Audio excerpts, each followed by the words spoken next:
Okay, so this is the first time I've really tried to make a series, but this is day one of road to being able to windmill. So right here, I'm doing some things to warm up my knees. This also just helps with my overall knee pain in general.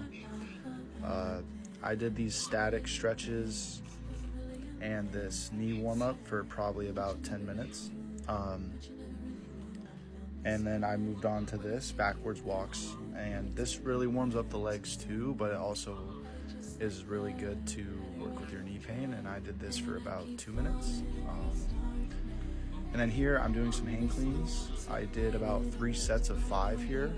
I started off with 25s on each side and then moved up to 45s. Not heavy weight, but just enough for me to get some work in. Really good hinge work. And then I moved on to RDLs. The RDLs here really help the hamstrings, and it's just a good exercise to work on explosiveness. I also slowed it on the way down to get some good eccentric, isometric work in. And then I did these little quick pogo jumps because this is good for those fast twitch muscles and being able to bounce off the ground.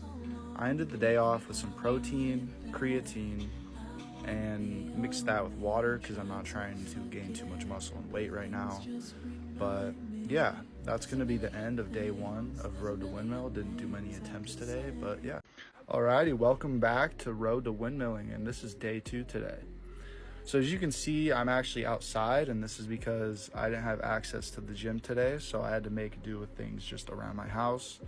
I did more of the same with the knee warm-ups and the static stretches. And since I couldn't do my backwards knee walks, I had to do some hip flexor stretches and to kind of just get my hamstrings loose and my hip flexors loose.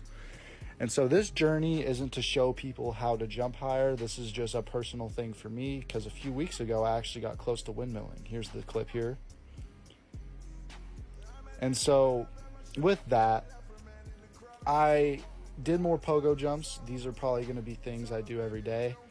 And I had to do it on this rickety old staircase thing, and I did the same amount I did yesterday.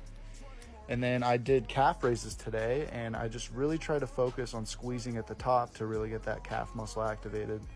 And I did about 25 reps on each leg, and I did that like 3 times. Just really focus on the squeeze at the top. And then I really tried to do more plyometrics today. And I did these seated max vertical jumps. I just try to focus on getting as high as I can and landing safely. I also had trap bar high intensity jumps today, and I had to replace it with a wheelbarrow. It's full of rocks, wood, pine cones, a multitude of things to just make it heavy. And I did about 10 reps as fast as I could for 4 different sets. And usually it would be a much better high quality reps with a trap bar, but I couldn't.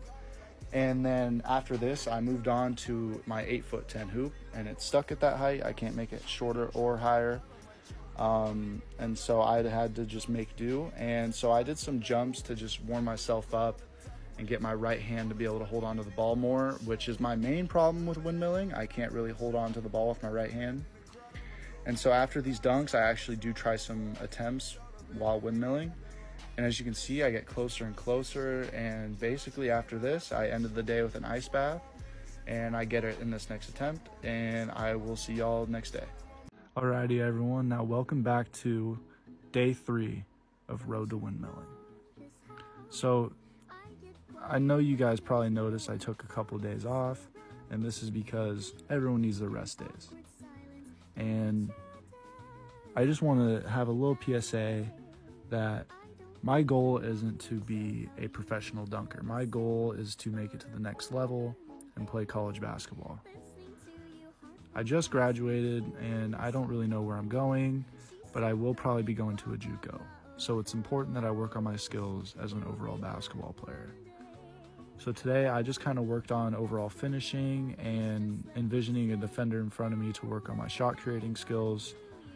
And I just try to focus on being uncomfortable. And I feel like that's really important in training as well, is to just be uncomfortable.